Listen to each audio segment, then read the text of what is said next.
Okay, so now I'm going to go through this next section quite quickly because it'll facilitate, I'm aiming for a 3:30 end, but I think this will hopefully give us a good base of questions to talk about together for the implications for the Korean market and for your reforms. So here are some of the reforms that we understand that you are considering.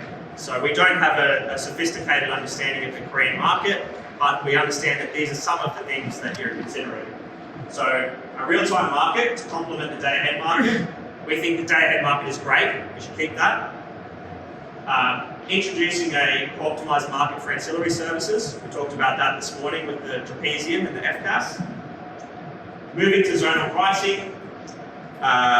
Andre showed us yesterday how that could be done. Price bidding for generators and demand. We've talked a lot about that. I think that this price bidding is probably inevitable as you move, as the system changes. And considering the necessary risk management instruments. So for you market participants that are out there, when this market changes, what do you actually need to do in practice? We've talked a little bit about that today. So the overarching message from us today is each reform can have a number of implications that are difficult to anticipate in advance. In the NEM, we've made a lot of, there've been a number of changes that have been made, but we learn after we've made the change of the consequences of the change. So you need to really think about the incentives that are created any time you make a reform. So another lesson from the NEM is that reform is very difficult and is generally opposed by incumbent market participants. And that's understandable because market participants, they have contracts, they have made investments, there's a lot of money at risk. So it's very hard to make reform. But if you have the opportunity, we think you should be bold and try to get as close to an ideal market as possible. So to tie in with what Oliver was saying this morning, try to get the market to work as closely as possible with the underlying physical system.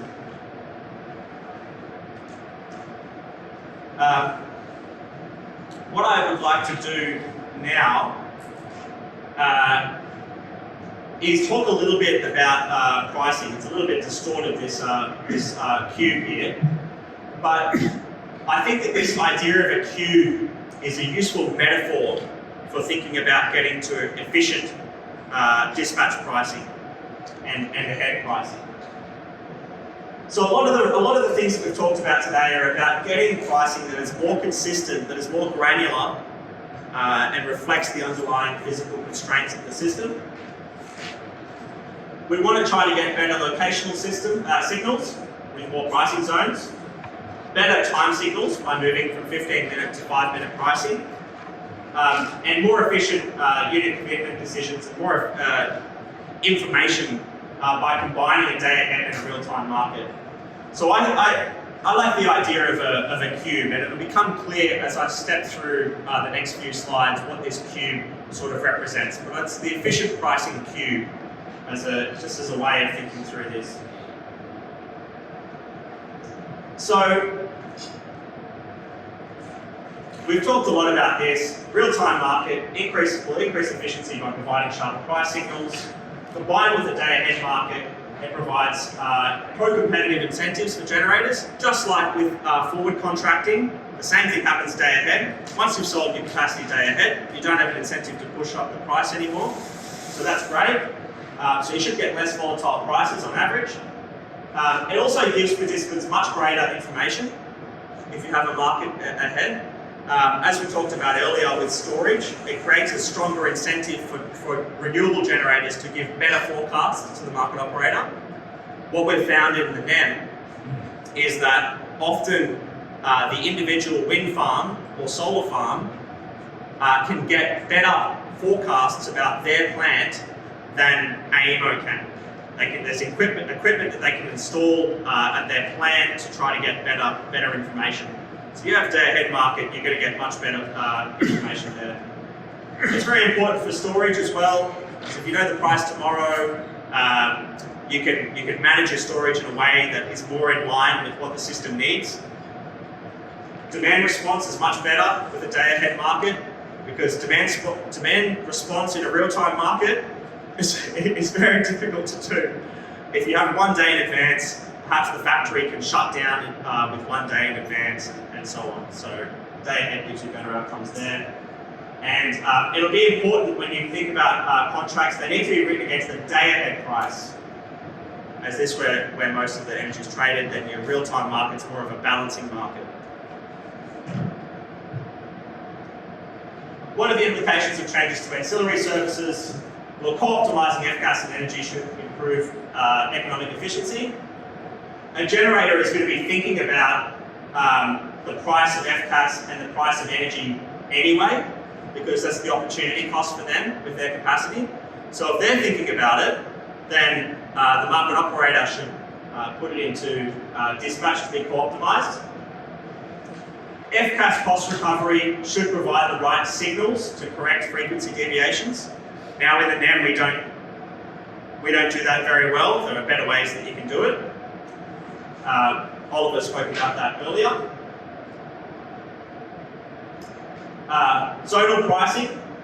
Shifting to zonal pricing should increase economic efficiency because the prices in a particular area should be more reflective of the underlying supply and demand of energy at that area. Should be more consistent with the physical constraints of the network. And you'll get better bidding incentives because when you move to price-based bidding, if the generators are receiving the real price of the real value of their energy, then they'll bid at SRMC or they'll bid it at a reasonable price, and they won't bid at minus 1,000 or the market price cap. One thing that participants should be aware of, however, if you do move to multiple pricing zones, there will be most likely be instances of lower prices for your output when it's very windy or very sunny. So that's something that needs to be considered. Price bidding of all generators and demand. Demand, that's optimistic. You won't have, it's unlikely that you'll have price bidding of all demand. I don't think that will happen in the NEM either.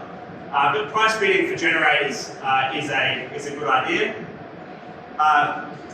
The shift from cost-based to price-based bidding is going to bring more efficiency, potentially. But generators and retailers need to take into account a number of considerations. They need to become more sophisticated in their risk management. They need to trade contracts to manage their risk, and so on. So you need deep, liquid contract markets so that participants can manage their risks. If you do introduce price bidding, your capacity payments will be lower because you don't need as much missing money for your generators. It does introduce market power risks, which need to be mitigated. It's always a problem in competitive electricity markets, market power. We've talked today about some ways that you can improve that. Having contracting obligations and having better information, having a more transparent market so that you can look at, so anyone can download, in our market, anyone can download the bid stack from any generator from any 5-minute period and they can see what those generators are doing. So often we will have cases where a generator might be perceived as exercising their market power. Someone can download the data and they can make a case against that and take it to the competition regulator. So if you have more transparency, that helps. And if you have more contracting, that helps. So we've talked about locational pricing. Talking about 5-minute pricing, this is something that we've introduced in the NEM. Not too relevant for Korea because you have aligned settlement and dispatch, but previously we used to have 30-minute pricing. average settlement pricing, but 5-minute dispatch. Oliver talked about this earlier. I won't talk about it again. But what we used to see was behaviour like this, where generators would push the price up to the market price cap, and then all the generators would flood into the market at minus 1,000 to get the average price. So you want to align the dispatch prices with settlement. Not a problem here, but you do want to, I think, over time move to more and more granular pricing. 5-minute pricing would be a good move for this market, I think. So we're filling the queue. If you implement 5-minute pricing, and if you implement more pricing zones, then you can think of that as filling the first face of the queue. Because you might have 4 pricing zones now in Korea, and if you've got 5-minute pricing for the whole day, then every point represents the marginal value of energy at a location at a point in time. Right now you've got effectively 1 price, or 2 with Jeju, and 15-minute pricing. The more granular you can get it, generally the more efficient the outcome. And you stop perverse incentives for generators. Let's complete the third dimension of the queue by talking about combining a day-ahead market and a real-time market. So not only if you can also implement a real-time market and contract markets that are quarters ahead or years ahead, then you can think of this as being completing the pricing queue, because you've got now participants now have an opportunity to trade at any particular 5-minute period, at any particular pricing zone in real time, and probably limited in the number of things that you represent in the day-ahead market. But you'll also have this third dimension of aheadness: real time, intraday, day ahead, quarter ahead, year ahead. The more opportunities you have, the better, because then each point in the cube represents the marginal value of energy at a location, at a point in time, and for a lead time. So that should get you a more efficient system and should provide better investment incentives as well.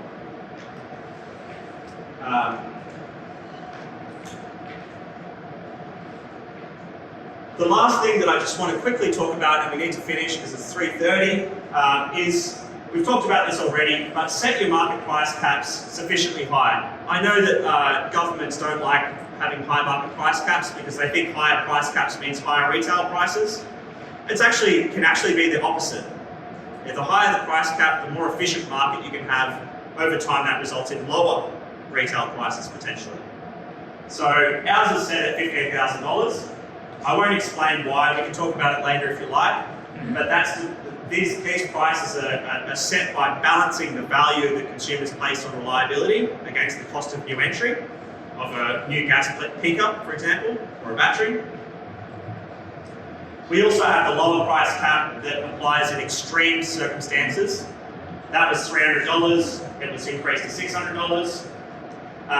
Last year, when the short-run marginal cost of gas was $500 or $600, this lower price cap was too low. And what happened was generators withdrew their capacity from the market. So here was the expectation, the market operator's expectation of how much capacity would be available. The price cap comes into effect, and immediately this generation, 2,000 megawatts of generation in Queensland, was withdrawn from the market. And that was very stressful for the market operator, led to a cascading series of events and the market being suspended. Number 5, contracting is going to be very important for Korea. We've talked a lot about this. We've talked about the different types of contracts. Generators and retailers are going to need to think about how to do this. So bring together some expertise from people in finance and some expertise from people in power systems. Bring them together and you can find solutions for that. You might also consider something that we don't have in the NEM, but that we should, which is a long-term contracting mechanism. We talked a lot about this. It's good for getting foreign investment. it reduces barriers to entry, and it reduces market power. So I just leave you with this reference that you can look up later if you're interested. This is a proposal by Frank Warlach in the US, who's got some very good ideas about forward contracting. Henry asked me to include one extra chart on some future types of hedging products. We can talk about this as well if you're interested, but as storage becomes more and more important, there'll be new products that come out. One of the new products that has come out in Australia allows storage to sell a price spread in advance, and that they find a counterparty that wants to lock in a price spread. They agree on the fixed price spread, and then the storage operates so as to manage their risk within those bounds. So these different types of products are going to become, it's very early days in Australia, these products become more common. So thank you.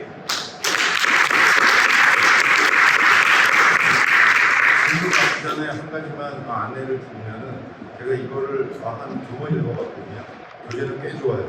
그래서 아마 이거를 아까 그 계약시장에 대해서가 너무 빨리 지나가서 아마 이해 못하시는 분들이 많을 거예요. 그래서 제가 추천드리는 바는 다시 한번 읽어보시기를 부탁을 드리고, 그 다음에 혹시라도 질문이 있으시면은 사후에라도 제가 당분간 이 회사 직원 아니지만 자원봉사할 생각이니까 이 친구한테 직접 이메일 하시기가 부담스러우시면은 제 회사 이메일 말고 전화를 주시면 제가 개인 이메일 드릴 테니까 제가 그 서비스하도록 하겠습니다. 질문 주시기 바랍니다. 네, 감사합니다. 네, 박수 좀. 저희가 한 2가지 프로세스를 거칠 텐데요. 한전하고는 또 자체 세미나를 또 따로 할 거고, 이 교재를 바탕으로 좀 예제를 좀 추가하고, 그 다음에 IPP 협회하고도 또 따로 저희가 할 겁니다. 그리고 그때 나오는 추가적인 질문, 내가 이해 못했던 부분, 또 여기 참여하신 분들이 이해 못했던 부분들은 또 별도 계속 희빈 타치하고, 그때도 이혁재 대표님, 우리가 사실 이거 미팅 어레인지먼트 한다고 이혁재 대표님하고 저하고 에너지 Exemplar하고 엔드게임하고 사전 미팅을 한 번인가 2번인가 쭉 이렇게 했었습니다. 사실은 상당히 우리 이혁재 대표님이 많이 도와주고 계시니까 앞으로도 많이 도와주실 거라고 이렇게 생각이 되고요. 그래서 지금 추가적인 질문은 앞으로 계속 희빈 타치할 거니까 하고, 우리 본래 프로그램대로 4시까지 끝내야 되니까 그 패널 디스커션을 그래도 해야죠. 그죠? 예, 한 3분 각 1인당